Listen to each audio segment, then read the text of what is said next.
यहाँ पे हमें क्वेश्चन क्या दिया गया है, coefficient of static friction between a coin and a gramophone disc is 0.5, right.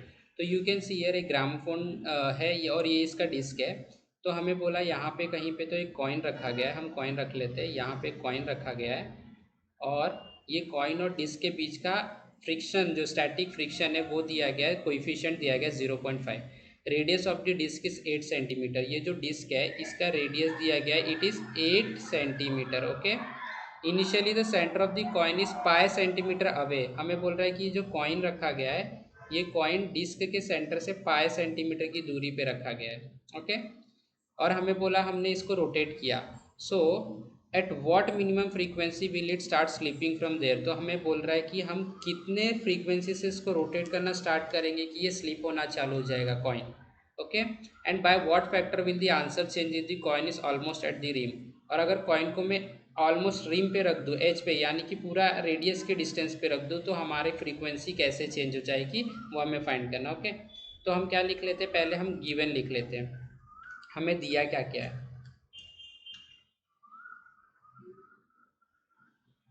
हमें कोएफिशिएंट ऑफ स्टैटिक फ्रिक्शन दिया है 0.5।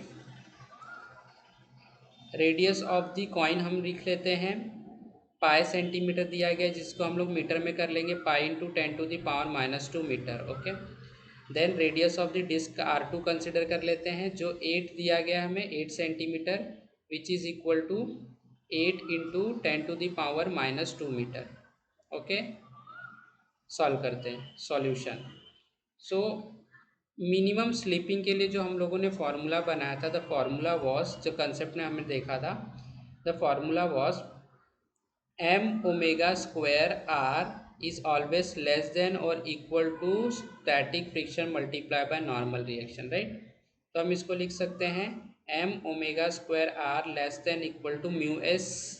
एन को हम क्या लिख सकते हैं, M multiply by acceleration due to gravity. M M cancel, omega square are, ये आर को एक्चुअली ये आर कौन सा है, कॉइन का है, क्योंकि हम कॉइन के स्लिप की बात करें तो कॉइन R1 डिस्टेंस पे, so we can write R1 mu S into ji.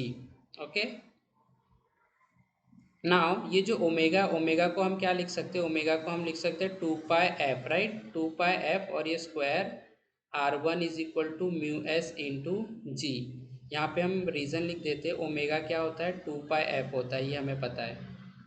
Now it will become 4, ये pi square F square R1 is equal to mu S into g.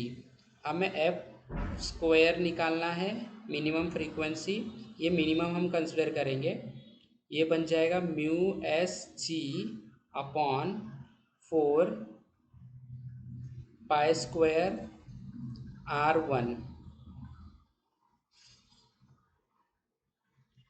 Okay, so we will solve it here.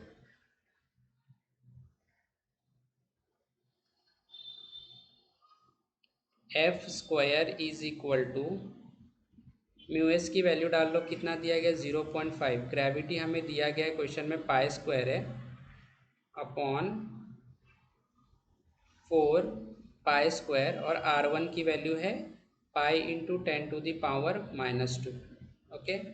So see pi square and pi square is cancelled, तो we will get F square is equal to 0.5 upon 4 into pi into 10⁻⁻²। हम इसे ऊपर ले लेते हैं तो हमें मिलेगा f square is equal to 0.5, power को ऊपर ले लिया हमने, 10 स्क्वायर हो गया upon 4 pi is equal to, now this will become 50 upon 4 pi which will be equal to 25 upon 2 pi. इस ये हमारे क्या मिल गया, फ्रीक्वेंसी मिल गया एफ स्क्वायर।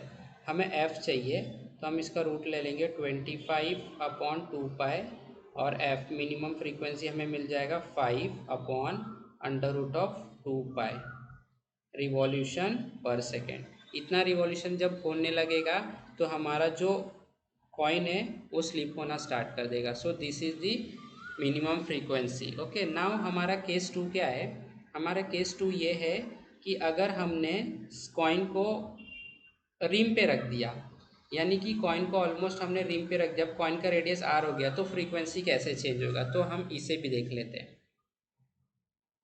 हमारा कंसेप्ट क्या है, हमारा कंसेप्ट अगर हम इक्वेशन से देखेंगे तो हमारा इक्वेशन देखो, ये इक्वेशन, इसे हम इक्वेशन नंबर 1 बता देते हैं। और इक्वेशन नंबर 1 अगर हम देखेंगे फ्रॉम इक्वेशन 1,